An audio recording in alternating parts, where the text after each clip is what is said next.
Hi, it's Randye, one of the three moms. Mimi and Mindy are off traveling, spreading awareness about schizophrenia and also having a little R&R. So rather than leave you without episodes for a month, I wanted to share this with you. If you've ever wondered what psychosis feels like from someone who has experienced it and now has the insight so many of our loved ones don't have, we're lucky to have permission to repost this recording from the Schizophrenia Society of York in Canada.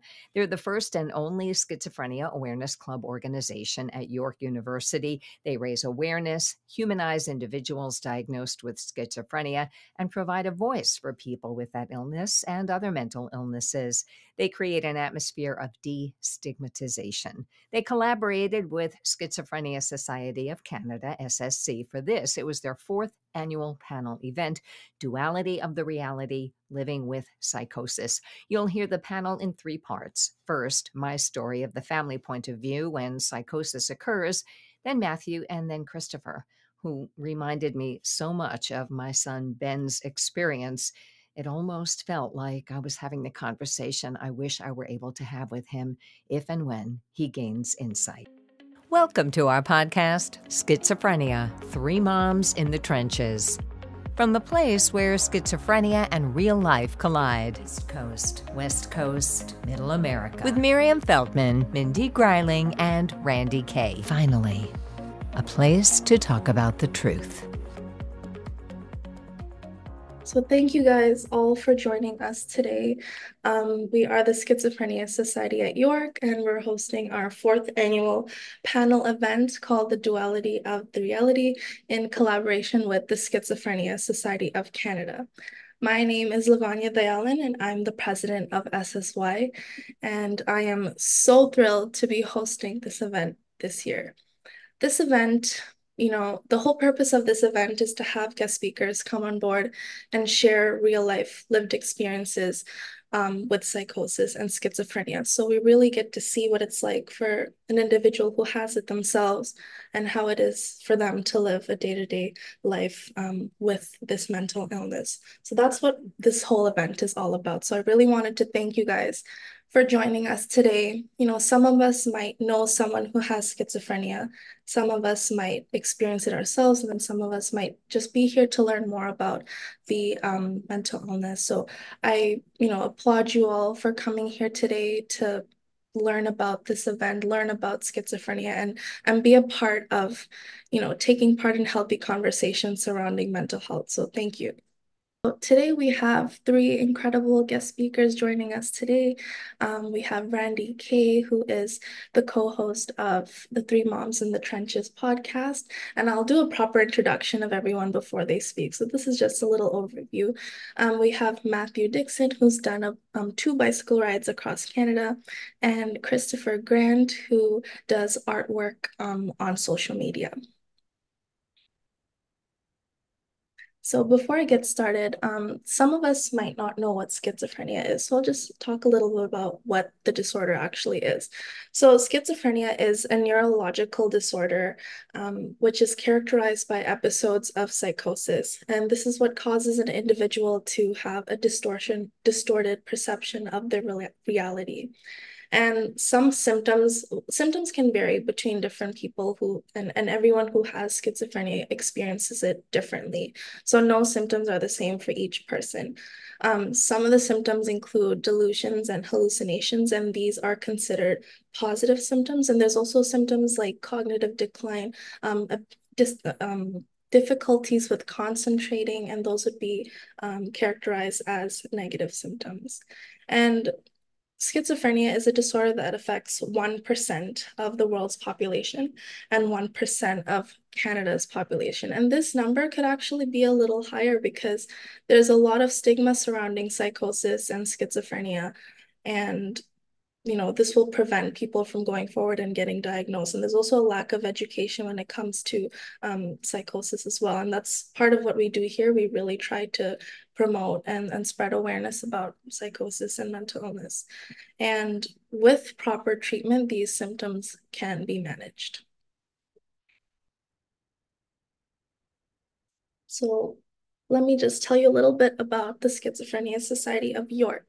So we were founded in 2019 by an individual named Liba, and we are the first and only schizophrenia awareness club organization at York University. And I think one of the few schizophrenia awareness organizations within Ontario and Canada worldwide, because it's a very specific topic and we really want to start talking about it more. And that's really what we do here at SSY.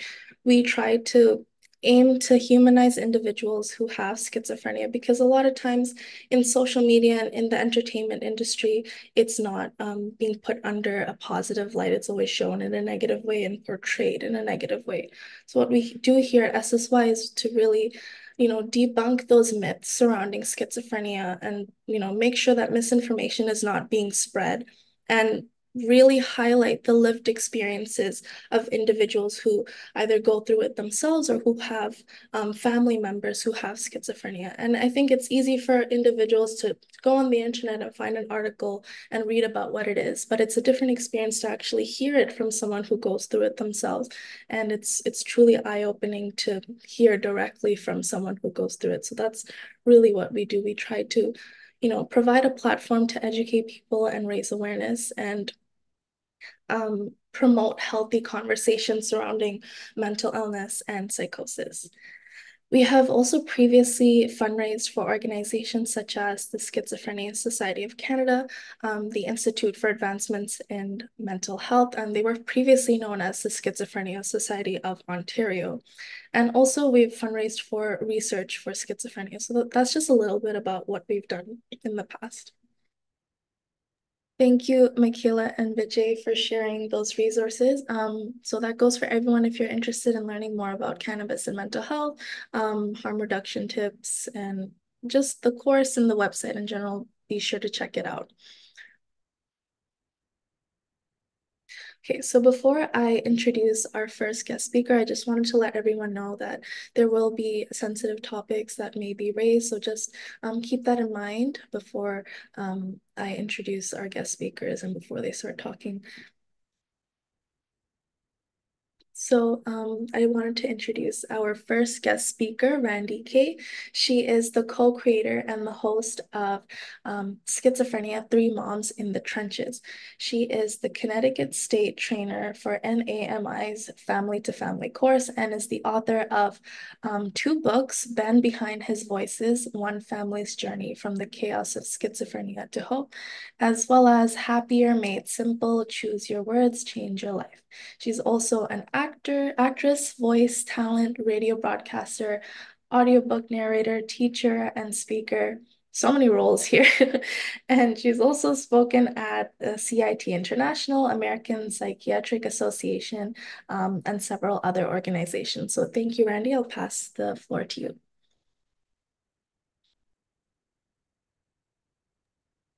Just had to wait for permission to unmute. Hi, thank you. I put in the chat, I'm already so inspired and impressed by your team and your passion for what you're doing and the work that you're doing. So Lavanya, how long would you like me to speak? Or is this just an introductory story? And then how long would you like me? Because I can talk for 2 hours or 10 minutes. And I know you have two other speakers. So 15 to 20 minutes Okay. it should be okay. Yeah. Awesome. Thank you. So oddly, we're beginning with the perspective of a person who has never experienced psychosis, but I have seen it and felt the effects as a family member. My book, Ben Behind His Voices, is clearly from a mother's perspective, the changes in my son as schizophrenia took hold of him and took hold of his life. And so, as we hear from our other speakers later, we'll have a greater idea of what it feels like from the other side. But I'm in Connecticut, in America, by the way, same time zone as many of you. And my son, his real name is not Ben, but he has given me permission to speak about my version of his condition as long as I don't use his real name. So Ben K is someone who you will not find on Facebook. It's not his real name, but I speak about him using that name with his permission. So here, NAMI is the National Alliance on Mental Illness. It is an American organization, and it was started by families of people with mental illness, and it has a big umbrella. But I joined because I felt so alone and felt that there was nobody going through what my family was going through. When I started going to NAMI meetings, one of the first things I learned was that I wasn't alone, and that when mental illness happens, it happens to the whole family. And by family, I will include friends, loved ones. I wanted people to understand what psychosis and schizophrenia does, not just in my estimation to the person I love, but to everyone who loves the person I love. So my son Ben is the oldest of my two children. I have a daughter, Allie, that is her real name. They are now 30, almost 39 and 42. And they were really, really close growing up. He was a great big brother. In fact, all of Allie's friends used to say, "Oh, you're so lucky to have Ben for a big brother. He's so nice to you." Now, it wasn't perfect. If any of you have brothers and sisters, you know it's never perfect. But overall, they really were close. She looked up to him.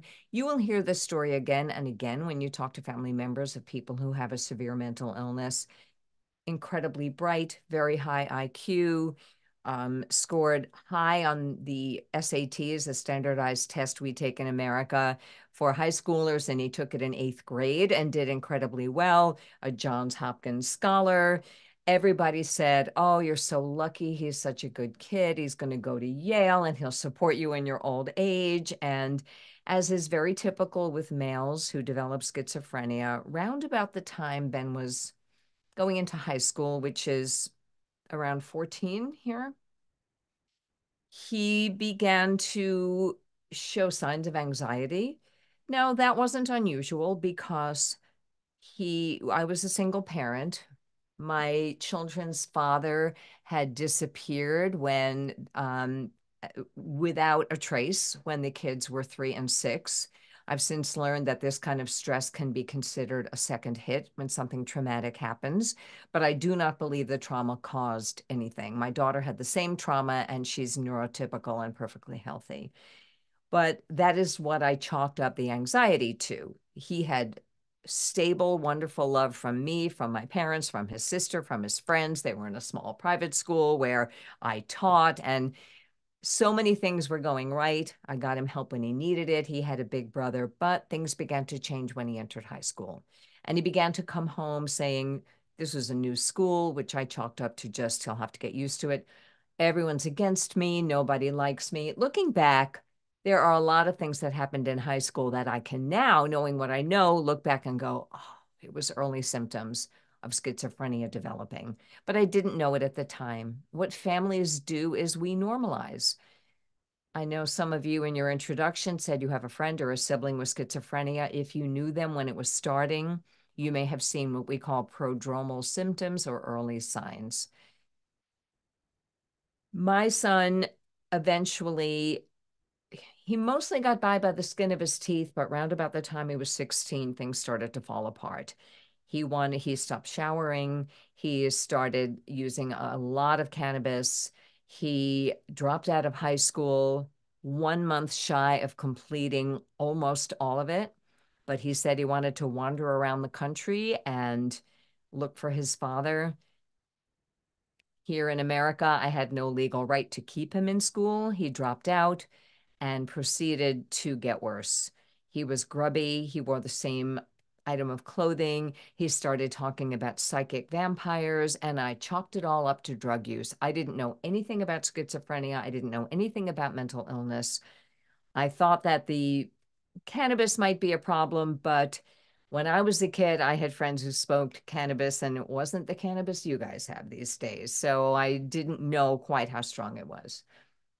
I sent Ben to a troubled teen program because he would get a job and lose the job, get a job and lose the job. And he started being impossible to live with. And I said, legally, I can find you another place to stay, but you're not staying here anymore because you're making me miserable and your sister. or you can go to this program. So we sent him to a troubled teen program where he got cleaned up and clean, and his behavior was better, but something was still very off. I went to visit him, and he had run away and come back, and the symptoms were starting to get worse. He then spent 5.5 months homeless in Idaho. Once he was 18, he left the program. And by the way, at that point, had gotten a GED, which is a high school equivalency diploma, and started college classes in this program. But he was answering to another voice. That's the only way I can think of it. So he spent 5.5 months homeless in Idaho in the winter, calling me every week and asking me if I'd pay for a therapist, which I did. And I was happy to bring him home, but there was a contract he would have to sign and he would have to agree to take medication. Eventually, he did agree. At this point, I started doing research and I started consulting doctors, and it became clear to me what Ben had. And when he came back, the diagnosis of schizophrenia was confirmed. But he came off the train doing really odd things. He wouldn't touch a doorknob. He would take 3 steps forward and 2 steps back. He would get a job, and he was on medication, but would try not to take it. Let's just say we had a few years of trying to get him to accept treatment. And then I even tried letting him live on his own in his own apartment because the therapist said I was the problem because I'm a helicopter mom, which I'm not. Nothing would make me happier than for my kids to be on their own and not need me. But my kid needed me. But he said, if I'm on my own, I'll be fine as long as you're, out of my hair. So I paid for an apartment. I let him have his own apartment. And then things got stranger and stranger. He would wander the neighborhood. He would talk to rocks. He would wander the neighborhood in his bathrobe. Sometimes he would scare children. He was never violent, thank God, but he would start talking to people that weren't there. And then it was a waiting game to wait for him to be sick enough to be hospitalized. You can't get hospitalized in this country unless in most states you're a harm to yourself or others. And I just waited. I waited for him to be sick enough. Finally, when he was 21, he was hospitalized 5 times, and I was able to obtain conservatorship over him of his estate and person. Still can't force medication, but except when they're in the hospital. But he began to finally get stabilized on a medication called Clozaril, which really works for him to, in my estimation, for the positive symptoms and the negative symptoms. And he moved out of the hospital into a group home, and that's where he is at the end of my book. I wrote my book in 2011. The updated version is an audiobook version only, and that updates you, and that came out a couple of years ago. But it's a roller coaster. He went through 5 years in a group home where he would come home every weekend and visit us. And during that time, he earned 58 college credits and started becoming employable. He gained his confidence back. He began to be stabilized. Once he got a job, they said, you can't live here anymore, put him in his own apartment. My book came out and with his permission, and he crashed again so badly that he showed up at work. He was working in a local zoo, the only zoo in Connecticut, and they loved him there because while he was stable on his medication and had what he'd always wanted, which was a job, he felt purpose, he felt structure, he was sociable. I always say for recovery, it takes 4 things: structure, purpose, treatment, and a community. We all need love. And that can be your family, it can be your friends, it can be coworkers, it can be fellow people who are diagnosed with what you're diagnosed with. He was really doing well. And then he went off his meds because in his own apartment, there was no supervision. And given his druthers to this day, he would go off his meds. He crashed again, and almost 6 months later, in and out, they released him, and I said that he could come home to us as long as he took his meds every day. I can't force him, but I made it a house rule. And he lived with us for 9 years after the book came out. And every single night, either my husband or I would stay up and make sure he took his meds. As he got more and more employable, he began to get a job as a server in a restaurant, and he was really good at it. He made a lot of money because with the treatment, he was 65% back to the person I knew he could be. And I kept saying, that's good enough. I'll take it. But I knew he was also using cannabis, and that would interfere. But he did not believe it. He would come home from the restaurant 1 o'clock in the morning, then 2 o'clock, then 3 o'clock in the morning, and either my husband or I would stay up to give him his meds and supervise. We never went to bed at the same time, but it was worth it. Every time we got the meds administered, I would say to myself, okay, we've got another 24 hours.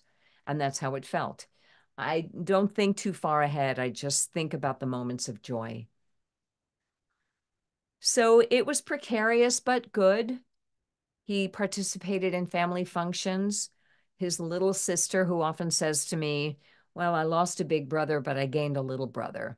She, meanwhile, had gotten married. He was able to go to her wedding and make a speech at the wedding. I'm not going to show it to you because this will be made available to the general public. But if I make a keynote speech somewhere that I know is not the area that we live in, then I do show videos of him as a little boy. Some videos I have of him in psychosis where he's unreachable, even though he's trying hard to reach. Videos of him talking to his voices when he thinks I'm not looking and even when he thinks I am, because to him it's normal when he's off his meds. And then a video of him making a speech at his sister's wedding, which is one of the treasured moments because he was stable. He was doing fairly well. He leased a Lexus. He was living with us. He bought a lot of things because he had a lot of extra money and we weren't charging rent. He got off of Social Security. And then COVID came and the restaurant closed. So he lost his structure, he lost his community, and he lost his purpose. And then he started refusing his treatment. And then one night, I woke up to him and my husband arguing, and he refused to take his meds. And it sounds like this to me. I'm not crazy. You're crazy. You think I have an illness. I don't have the illness. Now, I had decided a long time ago it wasn't my job to convince him he has schizophrenia. It was just my job to set house rules and set the boundaries that I can set of what I'm comfortable with. That's what boundaries are. It's what you are willing and what you're not willing to do. I will always love him, but I won't always allow him in my home if I deem that he is unstable, because I love my husband and I love my daughter and I love my grandchildren and I don't want them to feel scared. And when he is psychotic, I feel frightened. Not for my life. He's never, thank God, lifted a knife or anything to me. But I could understand how somebody could, if they have voices, which he says he doesn't hear, but if they have some sort of thought that tells them they have to do it. I can understand it. And I'm grateful that so far we haven't faced that much fear. But I don't want a 5-year-old to see his uncle psychotic.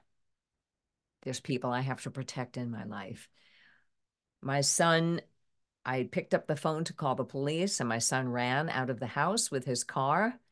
And when I finally reached the police, to look for his car, they said, "Oh, don't worry, he's here." He had driven straight to the police station to complain about me.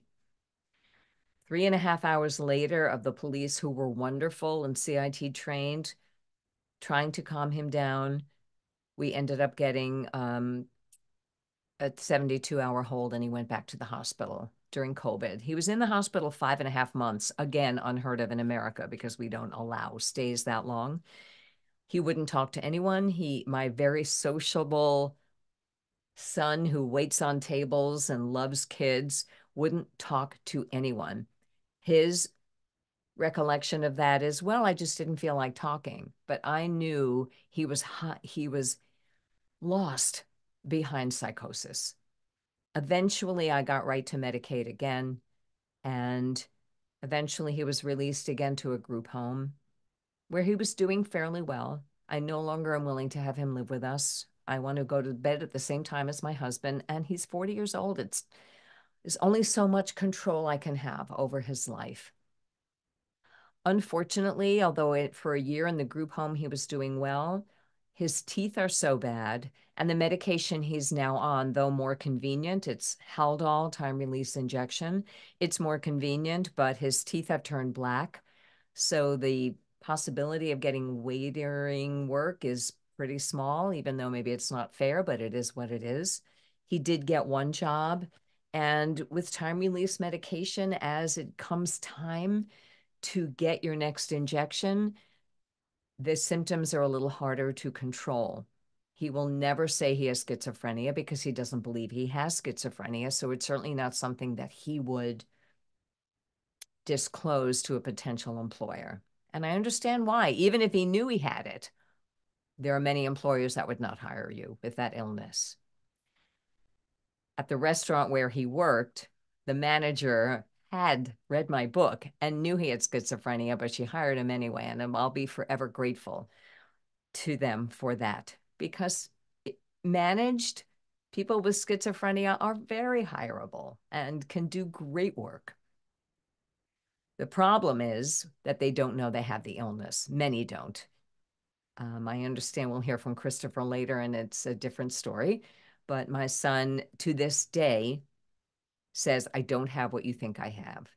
And the reason he said this to me is that as he was in the group home and he lost that job at a Kohl's and had nothing to do all day, he started to go back to the behaviors he showed when he was 17. And none of this is in either of my books, by the way, but if you listen to my podcast, you'll know.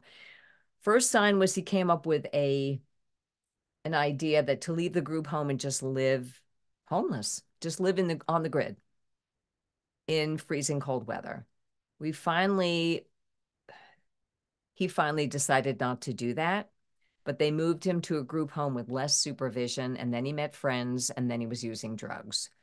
And then he stole money, things he'd never do. This is the first line in this book is, my son is the kind of son, if you give him a nickel too much change, he'll walk back and give it to you. And that is at the core who he is. But when he's high and or symptomatic, that good-natured moral part of him can get buried. About 8 months ago, he was accused of trying to snatch somebody's purse. He says he didn't do it. Maybe he did, maybe he didn't. He did not succeed, but he was arrested because she identified him. On her accusation, he has been in pretrial prison now for 8 months. And the bright spot in this is that he has been accepted because we got so many letters of support from people who love him and who he worked for a jail diversion program. And he's number 2 on the waiting list, but he's been in jail, not prison. This is pre-trial, so he's not behind bars, but he still can't open a window, can't go outside. When he's accepted to this program, he will get some case management help, whatever he needs, and they report to the judge every week. And I'm going to say when he graduates, could be if, but I like to think of best case scenario, then his record will be wiped clean and he can have his life back. At the moment, he is agreeing that he would like to get his teeth fixed. I don't know how we'll afford it because Medicare doesn't cover that. I've gotten him back on Social Security, so when he gets out, he'll be able to have some benefits, and we're looking for housing for him, and I hope that he makes the right choices. But I don't know. I never know. Families never know if our loved ones will stay in treatment. And on the good side, his nieces and nephew adore him. They miss him. I miss him, but not going to lie, I also feel safe that he's safe right now. I don't think being in jail is the best possible thing, and I feel sad for him, but it's kind of a vacation for me not to worry about him because I know where he is. But it breaks my heart to see other people his age who have families and good teeth and at least if they have the illness, an awareness of the illness so they can manage it themselves. Because like every parent, I have no idea what will happen when we are no longer here. Thank you. Thank you so much, Randye, for sharing your story. I think it's so important that, as a caregiver, you're giving your experiences and sharing your story. That's not something that's talked about a lot, like the perspective of the people around a family member who has schizophrenia and experiencing psychosis. So thank you for sharing. I'm Thanks. sure a lot of us may have a lot of questions, and we are going to have a Q&A discussion period at the end of this event. So hold on to your questions, or you can even send them in the chat, and we can forward those to our guest speakers at the end of everyone's speeches. So thank you, Randye. Hey, thanks for joining us for this episode of Schizophrenia, Three Moms in the Trenches with Randye K., Mindy Greiling, and Miriam Feldman. To get in touch with us or to learn more about our books, please visit our websites at miriam-feldman.com, mindygreiling.com, or randyk.com.